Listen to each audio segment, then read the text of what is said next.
Well, hello and welcome. This is Beyond the Darkness. I'm your host, Dave Schrader, along with me, co-host and producer Tim Dennis.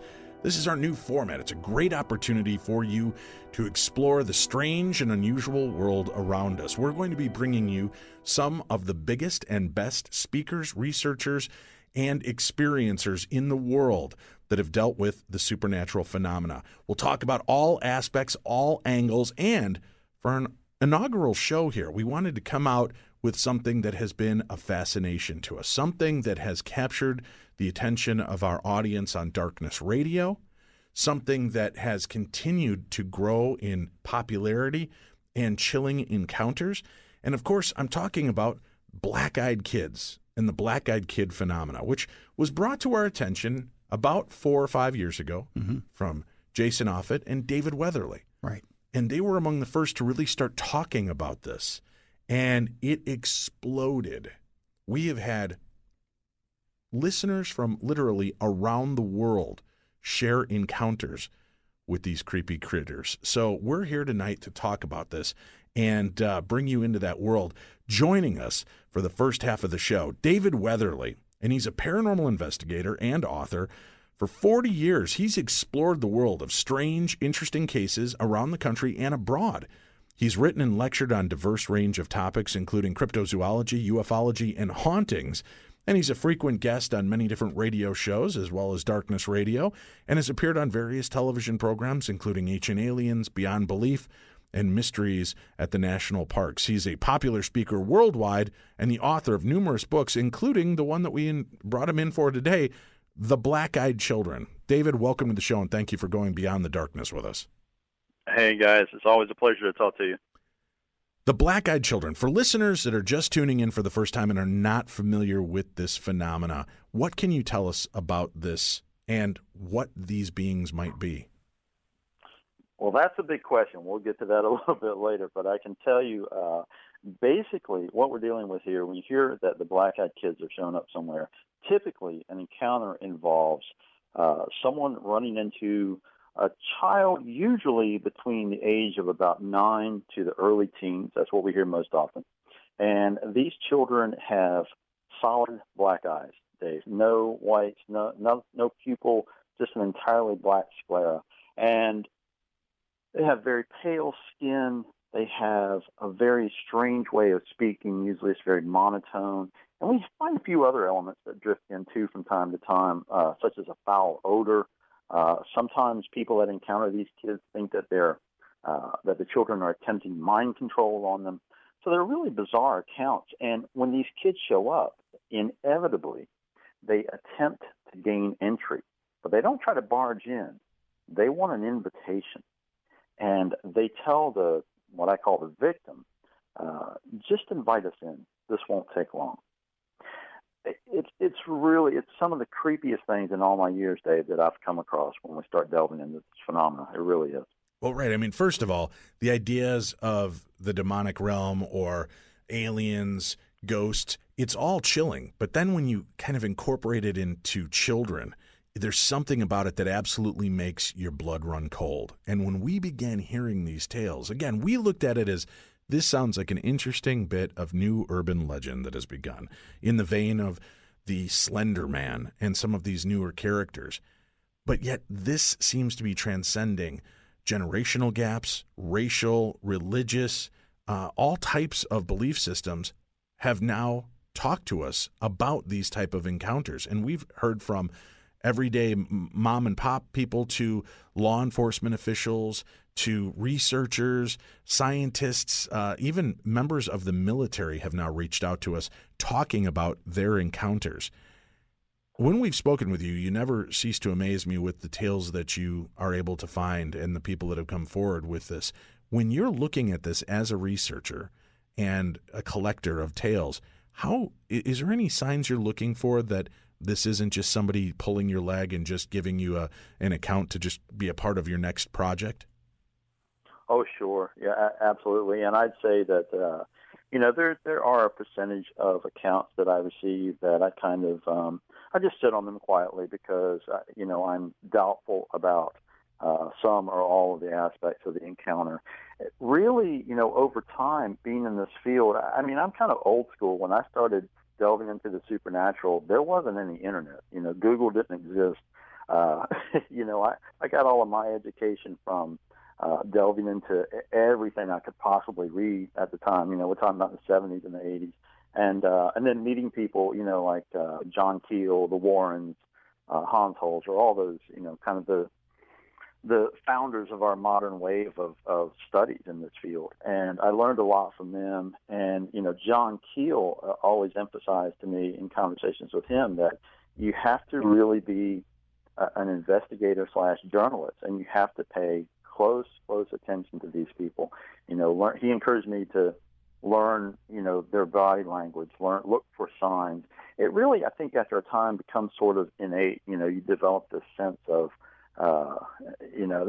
when the BS meter starts to go off and, when people are being genuine. Now, I can tell you, Dave, that, and you've probably experienced this too, people who have genuinely had these encounters, it's like talking to a trauma victim because there's something that has unsettled them so much about running into these kids that they can't quite move beyond it. And people who I think are fabricating, they can't replicate that. I agree, and we've seen that firsthand when we've spoken to people about these type of cases, and when I've looked into the eyes of military personnel that have had these stories to share, it will run your blood cold. What, if you could tell us, what was the first encounter that you were told about that opened up this phenomena to your study? The first encounter I heard, Dave, actually was the Brian Bethel account. Now, if anyone's heard anything about the Black Eyed Kids, they've heard this story. This happened in 1997, and Bethel was a journalist in Texas. He had an encounter with a pair of these kids, posted it online on an early internet forum, and that sort of started what I call the modern wave of these accounts. And that, that was the area I heard about it in the late 90s.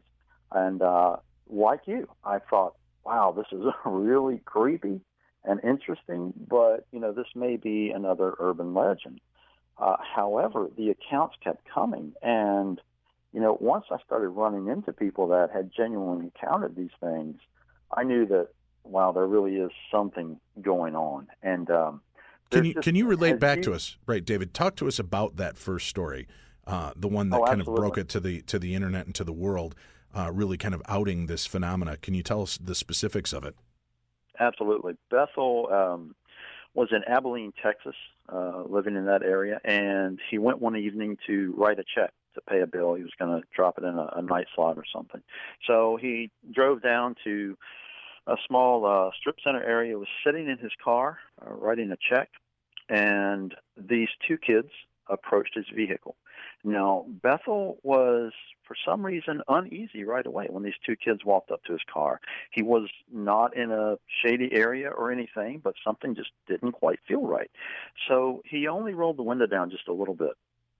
And these two kids, one of them sort of stepped forward closer to the car, and he started to engage Bethel and said, hey, mister, we want to see a movie. We need our money. We have to go home to get our money. Can you take us? Now, Bethel had the presence of mind to glance over at the movie marquee and realize that the last movie was already well underway. So it wouldn't make any sense anyway to try to, get there and come back. So this just added to his unease. As the children noticed that he was reluctant, they started to press a little bit more. The kid said, come on, mister, we're just a couple of kids, encouraging him to let them in the car. At this point, Bethel took a close look at these kids and realized that they had solid black eyes. Now, that was enough to sort of put him over the edge. He quickly threw the car in reverse. He backed out, As he was pulling away from this lot, Dave, he glanced up in his rearview mirror. No children. They had vanished. Now, the elements of this encounter really are pretty common in a lot of accounts of black-eyed kid encounters. The weird manner of speaking, the odd request, the constant request to come in, whether it's in a home, in a vehicle, whatever it is. They want you to invite them inside. And that harkens back again to, the demonic or, some of the folklore, things like vampires and so forth. They can't enter unless they're invited inside. That story set the stage for this phenomenon, which is now global and has captured the attention of not only everyday normal citizens, but the movie industry, TV industry. Black-eyed children have begun showing up on paranormal TV shows, supernatural shows, and in the movies. Of course, when Hollywood brings them out, they look terrifying and freaky. What people have related back to us is, at first, as you said, there's a sense of unease and almost mind-numbing. Like, you see them, you realize what's going on, but you don't even really take notice of the jet black eyes to begin with. There's this strange disconnect with what is going on at the beginning, and then it's like your consciousness begins to ebb back into reality, and you begin to realize the weirdness of the situation, the jet black eyes, sometimes the rancid smell, this off-putting feeling that these kids are giving. And it's strange that, as you said, they're usually in groups of as few as one, as many as 4 or 5 I've heard, where one of them is kind of the speaker, the mouthpiece for the group, and will be the one insisting, please let us in, won't you let us in? Or we need to use your phone to call our mom, please let us in. And they're always showing up at awkward times and bizarre points where they shouldn't be there. This is out of place and out of time for what people are encountering. Now, you've collected so many stories through the years that have impacted you, and I know you've got a couple to share with us before you have to head off for the evening. Talk to us, if you would. You've got a story that you've shared before and a brand new story that you've never brought out, but let's start off with the story that you've shared in the past that really kind of unnerved you. Well, sure, Dave. This is I find it a very strange account, and it's fascinating to me because an animal is involved. Now, you and I both know when we deal with the supernatural realm, when there's an animal present, they're receiving information on a whole different sensory level. Mm-hmm. So to me, that's very compelling to hear that and add that into the account. So what we have in this particular encounter was, again, a gentleman in Texas who ran up to the market. He came back home. He had a couple of bags of groceries with him. Now, the front of his house, he has no trees, there's no shrubs or anything. It's just a very, stark yard. He has a small set of steps, about 3 steps that go up to his front door. He approaches the door. He has his groceries in hand. He reaches up with one hand and opens the door. And as he does this, he's suddenly just startled because there is a young boy standing right beside the steps. Now, this kid was not there seconds ago, but all of a sudden, here he is. He's just appeared. The man turns to him, and this boy looks at him and says, "Is it food time?" Oh. Again, this is not normal language. Right. This gentleman did not know how to respond. He sort of locked up, and he didn't speak. He was trying to process this. Meanwhile, his front door is standing ajar. He hears his pit bull in the back of the house.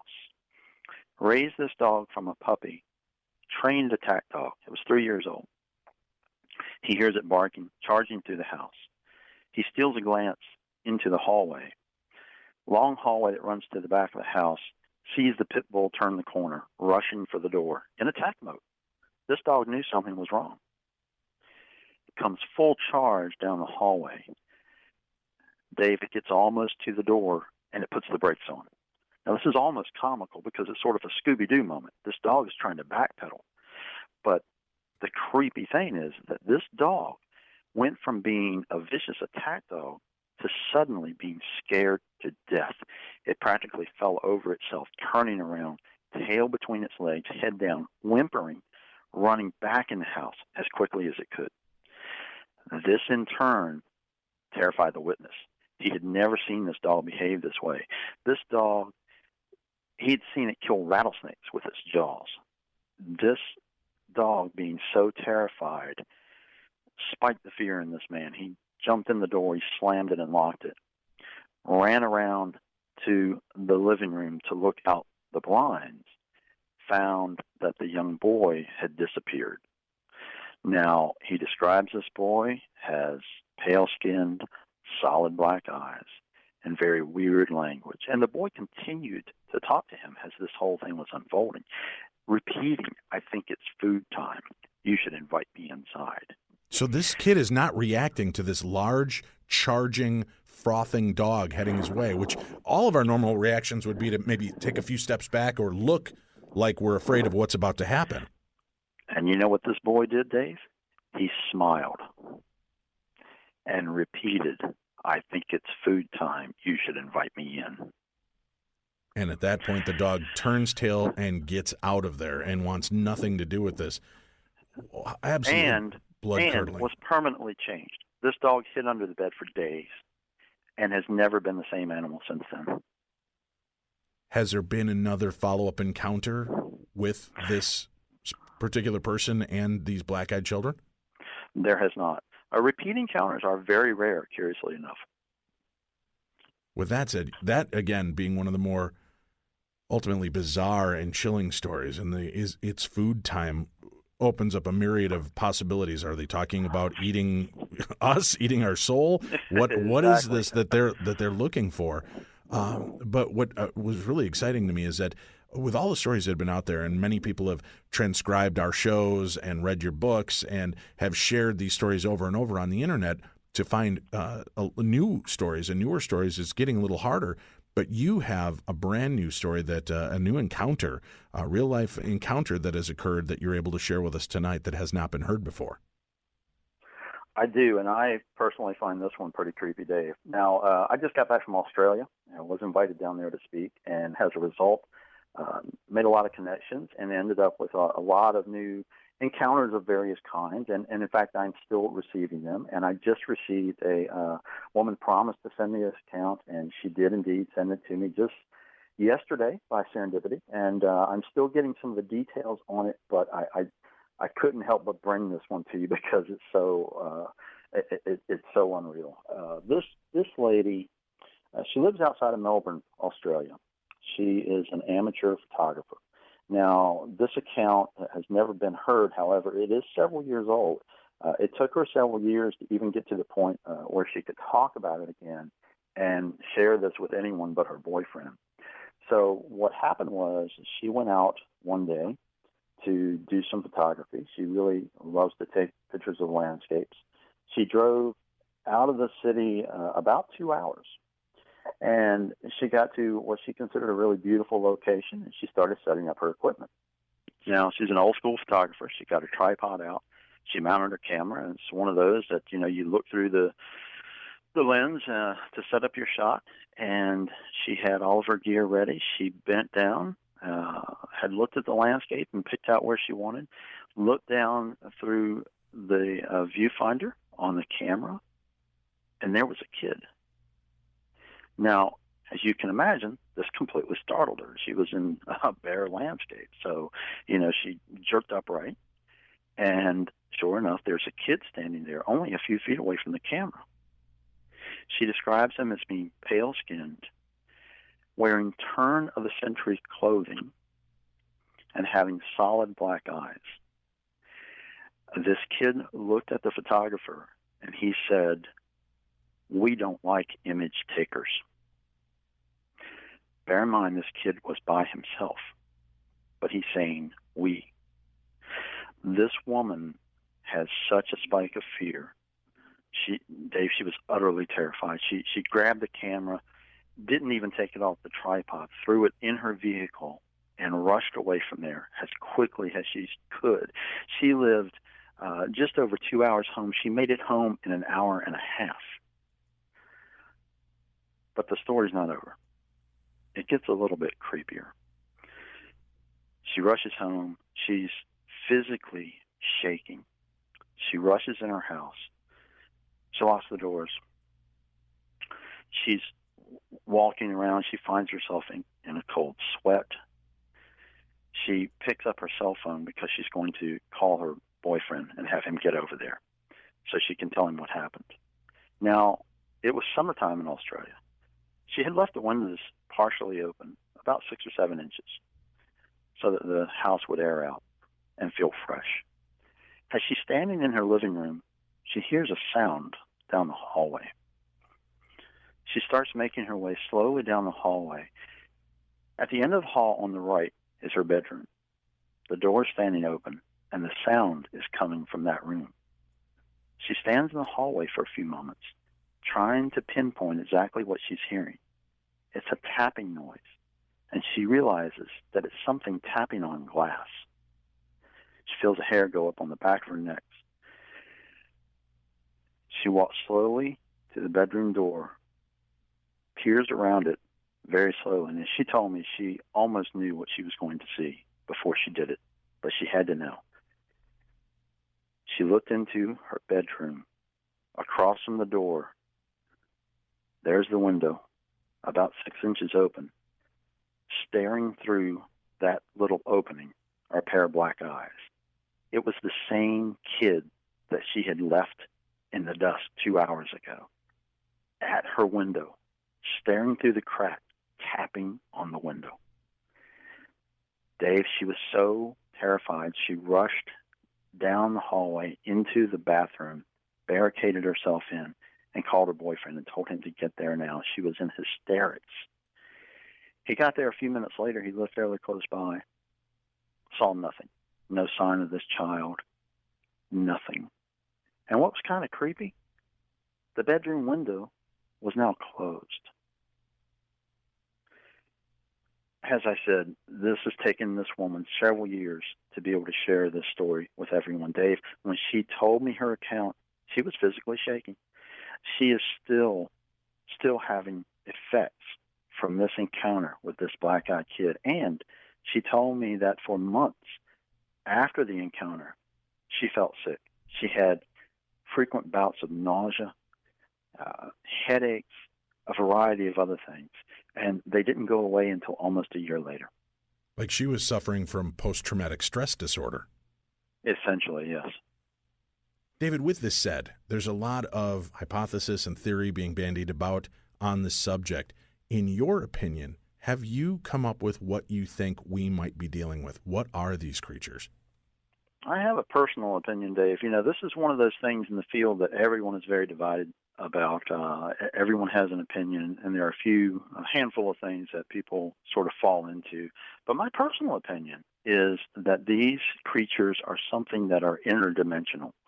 I think there's a lot of evidence now to support scientifically the idea of other dimensions of existence. Quantum physicists are talking about it now. And I really think that whatever these things are, they live in a space that is, just a step away from ours, so to speak. And somehow they're coming across into our world. And, I really do. I think that they're coming to feed. I think they're coming to feed on fear, because that's what they inevitably create during their encounters. David Weatherly, we thank you very much for joining us this evening, sharing some new encounters. If listeners want to follow up and find out more about your work and your books, where can they go? Best spot is twocrowsparanormal.blogspot.com. That is TWOCROWS paranormal.blogspot.com. Links there for everything. You've got the book Strange Intruders that talk about this and many different types of encounters, and the book Black-Eyed Children. Will they find links to both of those? They will, and also the new series Wood Knocks that deals with Sasquatch encounters, and a book coming out anytime now on haunted toys. Really? Great. Well, we'll have to have you back to discuss that as well. Thank you very much for joining us, David Weatherly. Tim, we've been hearing this phenomena now for 4 or 5 years. Yes. We're engrossed in it. Our listeners cannot get enough of this topic. I know we were both a little skeptical at the beginning of this when we started to hear these stories. Mm-hmm. Have you changed on that aspect, or do you still think this sounds too much? I was extremely skeptical at the beginning. To just these short little children with the black eyes and thinking, come on, having these random encounters, and it just seems so out there and so hard to believe, and some of the stories seem so fantastic that it just seemed too true to be believable. But the sheer amount that we get, and the sheer terror that these people seem to share when they're telling us these stories, and the look in the eye, and the impact that these encounters have on people. I don't know. It's really starting to get to me. There are nights when I head out to my car, I am looking over my shoulder, and I've got kids all around me, 7 of my own, and kids all throughout the neighborhood. And I'll tell you, when it's laid out or I'm in a place that there shouldn't be children and I see kids, it puts the hackles up on the back of my neck. And the fact that you can't put them into one category or another, you can't say definitively, I know what that is probably one of the scariest things about black-eyed kids. We're going to take a quick break. When we return, the Reverend Mother Christina Rake will join us, along with world-renowned demonologist Keith Johnson, to continue to explore the phenomena of black-eyed kids and what this could be. What are we dealing with? But before we do that, let's go deeper into the darkness. From the Darchives, here's a theater of the mind. It was the spring of 2012 in Minneapolis. We'd gone through a deluge of rain over about a period of 2 weeks. 2 of our listeners who enjoyed the show after turning in for bed regaled us with this story. It had been raining.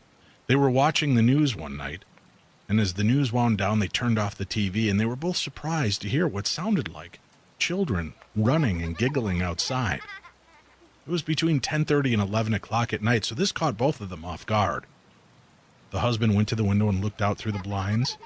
Through the haze of rain, he could see no children, but they could still hear the distinct sound of children laughing and giggling. They didn't think much of it. The husband grumbled to his wife, "Why in God's green earth would these kids be out at this time of night?" She calmed him and reminded him that they used to play in the rain when they were children, and it had been raining so much the parents probably just needed a break and sent them out to run and jump in puddles for a while. With that, they retired for the night, switched on the radio, and listened to Darkness Radio. As the show wound down, they turned off the radio and fell gently asleep. At around 3 o'clock in the morning, she woke up. Something was off. She couldn't put her finger on it, but something felt wrong. She rolled over in her bed, and there, standing feet away from her bed, were 3 children. 2 boys and a little girl with pigtails in the middle. Now, having been a listener of our radio show for quite a while, she knew about the hypnagogic and hypnopompic states, those moments going in and out of sleep when reality and dreams can sometimes mesh, and it's hard to differentiate the two. So being a good student of the supernatural, she closed her eyes, took a deep breath, and knew that when she opened her eyes, the children would be gone. She drew in her breath, let it out slowly, and opened her eyes. There, still standing silently, like sentinels in the night, were these 3 children. A dull gray light cast across their face from the window, the crack of lightning outside, and she could see their eyes were deep, dark, inset black eyes. Black as coal, black as night. She began to feel panic well inside of her. She slowly reached her arm across to wake up her husband, her mouth open to let out a scream when the little girl in the middle stepped forward. Placing her fingers to her lips, she said, "Shh, we just want to look at you." With that, the woman let out with a scream, reached for her husband, shook him vigorously. He sat up, the lights went on, and the room was empty. There was no one there. She explained to her husband what she just saw, that 3 children were in their room, standing next to the bed. He tried to assure her that it was nothing more than a dream. She told him she knew it was more than a dream because she had woken up, seen the children, closed her eyes, took a deep breath, opened her eyes only to find them still standing there. They paused for a moment, listening for any sounds of disturbances throughout the house. Slowly, her husband got out of bed, turning lights on from room to room as he made his way through the house. They could find nothing. They glanced at the clock around 3:15 in the morning. What children would be out at this time anyway? The two of them huddled back into bed together, unable to sleep, leaving every light in the house burning, just in case.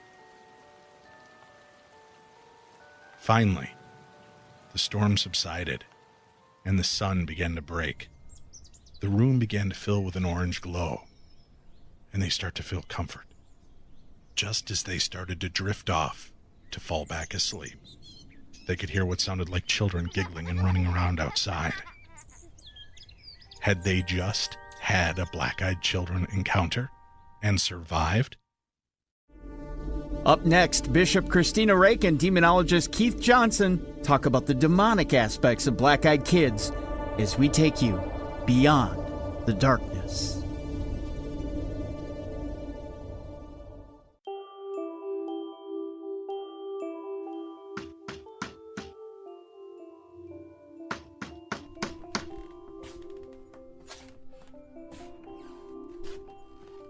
Yeah?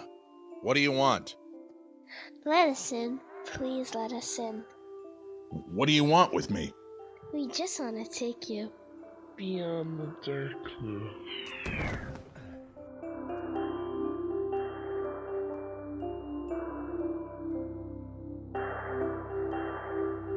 We're back on Beyond the Darkness, and you can follow us now on Twitter at Beyond Dark Show. That's at Beyond Dark Show, or on Facebook, we are Beyond the Darkness Radio. Just check us out there, Beyond the Darkness Radio, and keep the conversation going. We'd love to hear from you. And if you've had any encounters with the black-eyed children or any other strange phenomena you'd like to share with us, you can always email those stories and encounters into us at beyond@darknessradio.com. The email beyond@darknessradio.com to share those stories. We're investigating the claims of black-eyed kids, black-eyed children, these mysterious creatures that seem to appear in groups of 1 to 5. And usually they're between the ages of 7 to 14 years old, very nondescript clothing, pale white skin. And the one thing that offsets them is these deep, dark, black eyes. The entire sclera completely blackened. You can't see color. You can't see white. What is this, and why are they always trying to get you to follow them or trying to get into your vehicle, get into your home, and asking permission to do so? As we look at this type of encounter, Tim, this starts to look and sound vaguely familiar to things like, as David Weatherly brought up, the vampire legend and lore, the realm of the demonic, that the only way to become truly possessed is to invite these sources into us. Right. So what we're going to do is spend the last part of the show with our guests. Joining us right now, we have Bishop Christina Rake, who is here, and world-renowned demonologist Keith Johnson. They're going to share some of their unique insights and perspective with us. Bishop Rake, thank you for joining us. Thank you very much for having me. You've worked in this realm and dealt with the theological aspects of demons and demonology. We see so much, and we're acutely, I guess, interested in it because of the things we see on TV and in movies, and that influences our perception of what the demonic realm is and looks like. As somebody who's actually been on the battlefront and have dealt with this, can you tell us what are the realities of demons? Can they physically move you with energy? Can they manipulate and master others? What can you tell us about the demonic realm? Well, the primary focus of my experience, other than some horrible childhood experiences, has been academic. And in all of the readings that I've done going back 2,000 years in exorcisms and demonology, they can indeed affect our environment. They can indeed perhaps levitate someone who's in the process of an exorcism. However, an exorcism itself is not as spectacular as you'd often see on television or in movies. These images of priests being lifted and thrown and things like that, that is so rare. But in general, demonic can influence us in several different ways in an effort to break down our will. So you mentioned invitation. The most important gift, the most important aspect of the spiritual life is free will.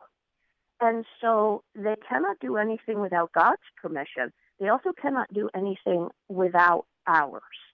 And so when we invite, there's always a subtle invitation at first, and then oftentimes there's an offer of invite me again in some way. Oh, a child spirit, stay with me. And then another opportunity for invitation. It's almost like they're trying to triple sign you to a contract so that they can argue, oh, yes, you asked for this. And so they break down your will to the point where you are willing or out of your mind, unbalanced because of what's happening around you, and are more easily susceptible to temptation to wound others, to hurt yourself, or even in extreme cases, to allow them to come into you in the situations of full-blown possession. Well, Bishop, when we talk about the idea of invitation and that we are giving of our own free will, if we're going in with the volition that we want to help, these children seem lost and frightened, or they just need to use the phone, and you allow them through the threshold of your home, is that truly an invitation of free will? I mean, when your intention was something of kindness, love, and purity? Well, first of all, that's why Satan was called by Jesus Christ the father of lies. We're not going to look at a full-blown demon and say, hey, come have a beer with me. That's not how it's going to work. When the devil comes, he doesn't come as some horrible, repugnant thing. He comes as everything you've ever wanted. And so the easiest way, demons are pure spirits. They're pure thought. They're so much more intelligent than us, and they've been studying us. What's the one thing that they could pretend to be that would cause us to want to assist them? A child, something vulnerable, something that pulls on our heartstrings, that makes us want to help. And what better torture for them, what better trap for them than to know that they have twisted a good deed and turned it into a temptation, a downfall. So while our intentions might be pure, we always have to be very cautious about these things, because we do invite when we say cross our threshold. But before I said there are several levels of invitation. You might get something where the child comes and wants to come inside. You invite them inside. But then they keep appearing to you and asking for more and more and more invitation. What if I move this? Is that okay? And you'll say, oh, that's so cool. Do it again. Invitation. What if I were to slam this door at night? What are you going to say? Oh, that's neat. Do it again. Can you turn off this light? Can you do that? Because we're interested. It knows how to play on our curiosity. It knows how to play on our desire to help the vulnerable and the lost. And again, that's why Satan is, quote unquote, the prince of this world. He knows how to pull our strings and how to get us to do exactly what he wants us to. Also on the line with us, world-renowned demonologist. He's appeared on many different series. Keith Johnson is here. Now, Keith, you've assisted and been hands-on involved in deliverance work and exorcisms in the past, correct? Yes, that is correct. I have. And when you are dealing with somebody in a full-blown possession, you know, again, we see so much from Hollywood and, science fiction that our skewed perspective may be completely off base. But are there any physical traits when someone is infested with a demon? Will they really have raised welts that will spell words? Could it possibly change the color of eyes from normal to an entirely black sclera? Is that something you've ever encountered? What I've encountered in possession, and I should say that demonic possession is relatively rare, even for somebody like me who actually goes out and is called into it. I have seen physical changes in the eyes, in the facial expression. Now, it's interesting to note that when somebody is overcome by demonic possession, and that would be transient possession, they're not possessed 100% of the time, their physiognomy does change. The expression changes. However, that expression will remain fixed for as long as that person is under possession usually. And the eyes, I've seen the eyes become very, very narrowed and dark, very dark, where the sclera does seem to darken, and they narrow their eyes very, very much like a serpent. They become very serpentine. And I have seen possessed where the eyes are darting around very, very rapidly. I believe, and others believe this as well, that the purpose of that is to avoid eye contact. If somebody is confronting that person, an exorcist or a demonologist, whatever, they will usually do anything to avoid eye contact, because somehow gazing into the eyes gives you some kind of limited momentary power over that spirit. Like the saying, the eyes are the windows of the soul. So I believe the point of that, or as in The Exorcist, the eyes rolling up backwards, although I have not encountered that in possession, that would be another way of avoiding eye contact. And could it be? Usually, could that be, Keith? Then, yeah. Because what it's trying to do is take over this person and remove the humanity of what they were. And if you were to connect with their eyes, maybe there's a glimmer of recognition that would bring back the power, shift the power back to the human host as opposed to the demon that's trying to take over. That's an excellent point, Dave. And yes, that is exactly right. The point is to dehumanize the victim as much as possible to a bestial state. So looking at that person's eyes, and especially the demonic hate it when you address them as the person, as the victim that the person really is, because that takes the attention away from them, that weakens their hold. So they absolutely hate that, and that's another good reason to avoid eye contact. I'm glad you mentioned that. Bishop Rake, when we look at the history of the church and dealing with the demonic and malevolent spirits, it seems from what I've heard that there are some protective barriers in place, that if something evil is trying to trick us or take form, there's usually some form of deformity or something missing. Is there any true path of that? Is there any way we can follow that through literature, through history, through oral tradition, that is, in fact, what we know of the demonic realm? Oh, absolutely. Of course, one of the greatest defenses is to have a well-formed conscience and a well-formed faith so that you can tell when you're being tricked. But if you were to go backwards into the lives of the saints, you would find stories about Satan appearing as an angel of light, or he can take the form of the Pope. And we even have stories from Joan of Arc, St. Joan of Arc. She was praying before an altar, and in prayer, the devil appeared as the Virgin Mother. And here's Virgin Mary talking to her, and she's telling her to do the opposite of what Joan thought God had told her to do.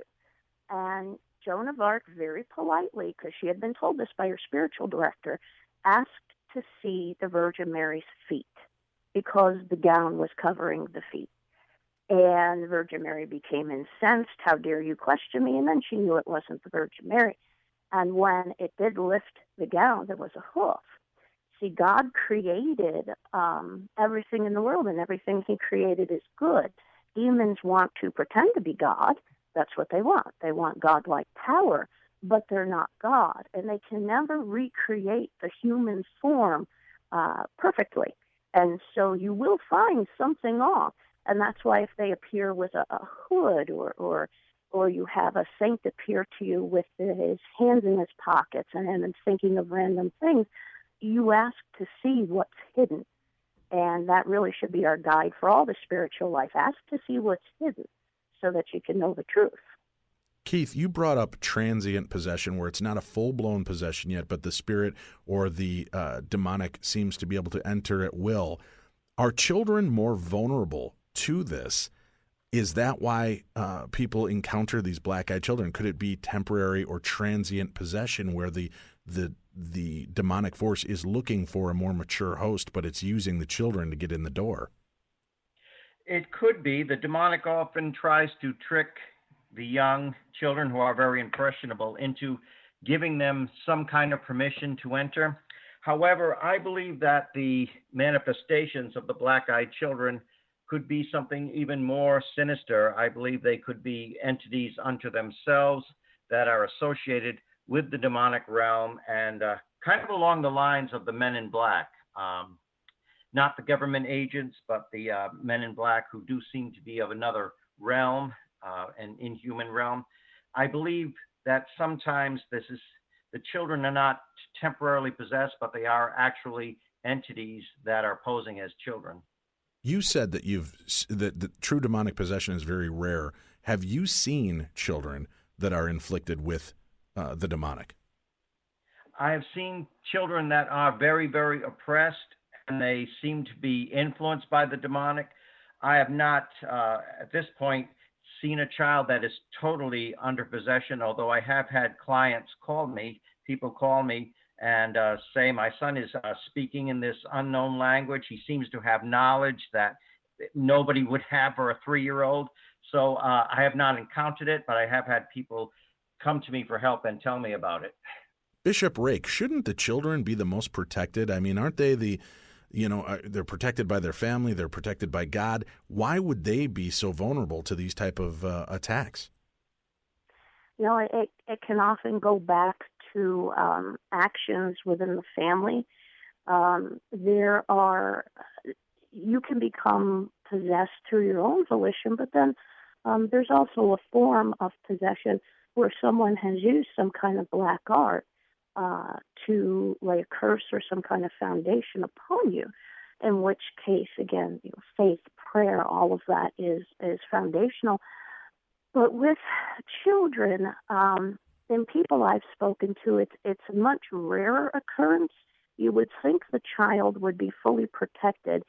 And to be honest with you, it's one of those realms that I've never fully understood. It's the type of thing like the mystery of suffering. You can come up with an answer for it. The answer isn't satisfactory. It's the type of thing where our limited human will just becomes reviled. However, we know why the demonic would go after children, because in going after the child, they take down the whole family who loves the child. Why God would permit such a thing to happen, that's where I shrug my shoulders and shake my head and say, I'm not sure. You would think that they would be fully protected. And there is the concept of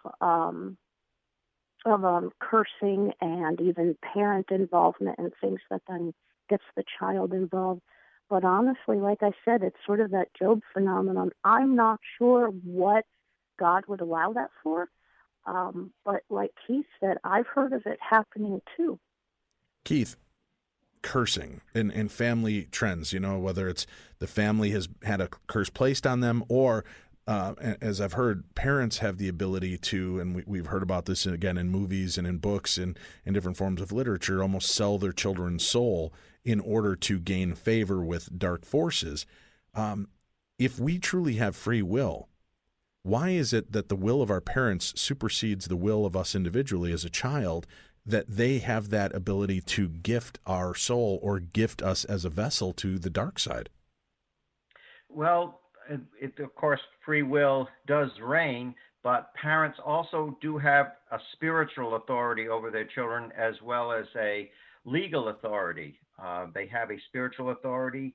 They can accept a curse for their child, unfortunately, and they can cause a great deal of problems for that child, and when that child grows to be an adult, obviously, as well. But although this is terrible, it does happen. Satanic ritual abuse, for example. I do believe that God will show us a way out of that.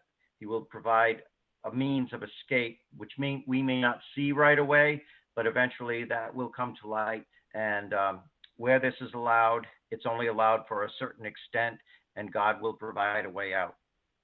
It seems, Bishop Rake, that in most of the cases we hear of possession, oppression, and dealing with this, that they are normally religious-backed people.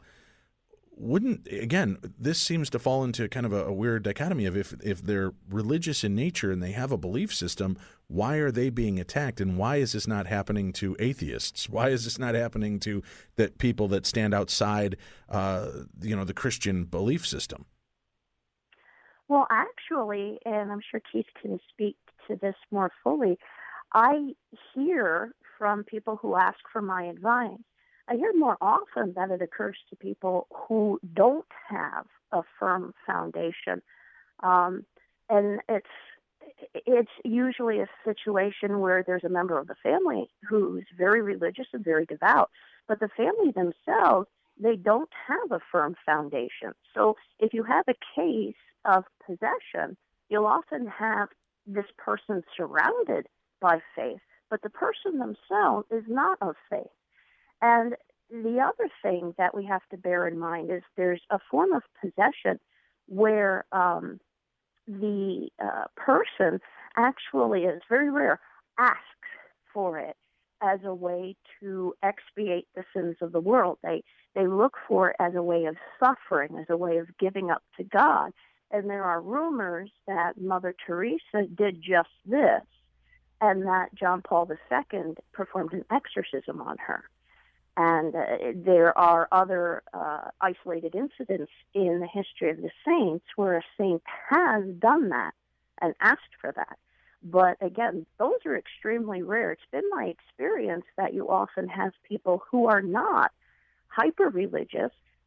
If the demonic did go after a religious person, everything they do is to pull us from God, to lead us away, to tempt us into sin. So there is some end game for them in approaching, but they would rather have the lukewarm. They would rather have the easy target oftentimes, and that's someone who is not hyper-religious, who doesn't have that faith. But as I said, I'm sure Keith can speak more fully to that. That's been my experience. Keith, would you like to weigh in on that? Yes, and I would like to say it's an honor to be on this show with Bishop Rake.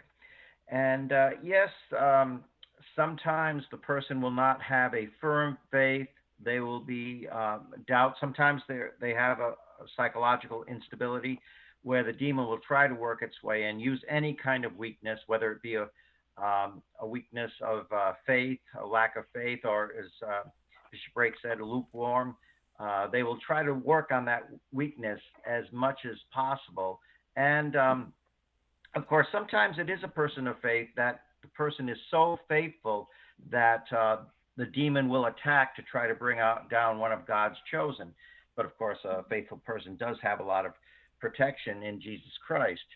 Yes, the demonic will often try to get somebody who is weak in their faith and try to push them back, try to arrange opportunities where this person will not hear the word of God or will not receive help, will cause stumbling blocks, very, very masterfully too. They are very, very clever spirits. All right, we're coming into the end here, and you've heard about this phenomena, Keith. I know the Reverend kind of, or the Bishop kind of weighed in on her aspects of it. When you hear about these encounters of these black-eyed children, these children that often will cause unprecedented fear, then the jet black eyes, sometimes a pungent smell that comes with them, what is your theory on what it is we're truly dealing with in this case? My theory is that these are actual demonic entities. There are instances where children, when they are taken over, like anyone, the eyes will often become darkened.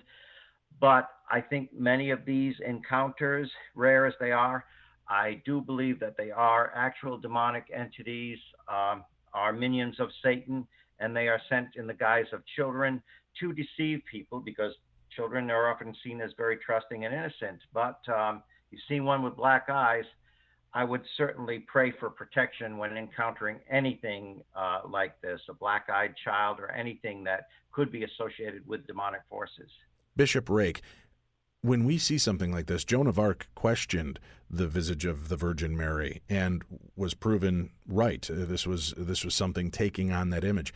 Is there a way that we can determine whether this is just a child or something of the demonic? Is there a way to challenge them and do it in a way that we're still protected?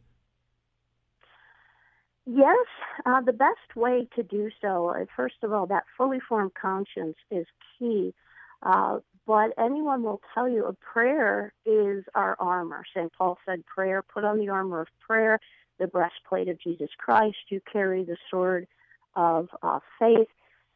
When you're confronted with something like that, begin praying. Begin praying. Saying prayers you know. Pray freely. See what happens.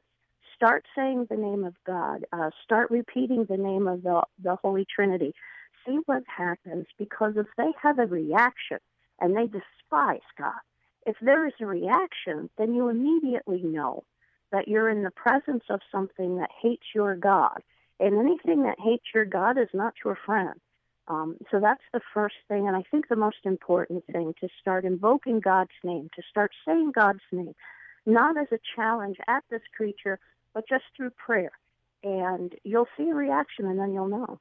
Should we even engage them, Keith, if we see them? Should we question them? Should we try to get to the bottom of what's going on? Or should, just pull away or shut the door and end that moment right then and there? Well, I'd be hesitant to just shut the door, but I would pray. I would put on the armor of God, and I would greet the child in the name of Jesus. And if this child is a satanic entity in reality, there will be a reaction. They will either become combative or they will back off. I'd be very hesitant about inviting them into the house, and because it's very hard, from what I hear, to get them to leave. All right. Well, I can't thank you both enough for joining us this evening and weighing in on this strange and bizarre encounter. We have Bishop Christina Rake and Keith Johnson, the demonologist, with us. So, folks, you heard it here for yourself. This seems to be real. It's spreading. More and more people are experiencing this. Are we giving it power through thought forms and tulpa form? Are we giving it that energy that's creating a groundswell behind it? Or has it always existed, but now through the advent of social media and the internet, when these stories can be shared so much more easily, is that what's really going on out here? And now what do you do when you encounter these beings? What happens to those that are unfortunate enough to let them in before they realize that they have a black-eyed child in their home? We've heard a few instances of that type of phenomena. We'll discuss that and more on future episodes. So we encourage you to keep up with us, subscribe, and get us locked in so that you can pick up our podcast, where you can hear us every Monday going forward here on Podcast One, part of the Jericho Network. I'm Dave Schrader. That's Tim Dennis. And again, we encourage you to follow us on social media. Spread the word. We're going beyond the darkness. You can find us on Twitter at Beyond Dark Show. That's at Beyond Dark Show. And on Facebook, Beyond the Darkness Radio. Beyond the Darkness Radio. And we're always here to get your emails, your input, thoughts on this brand new show. We'd love to hear from you. You can email us both at beyond@darknessradio.com. We'll be back. We've got more stories to share and more things to explore as we go deeper beyond the darkness.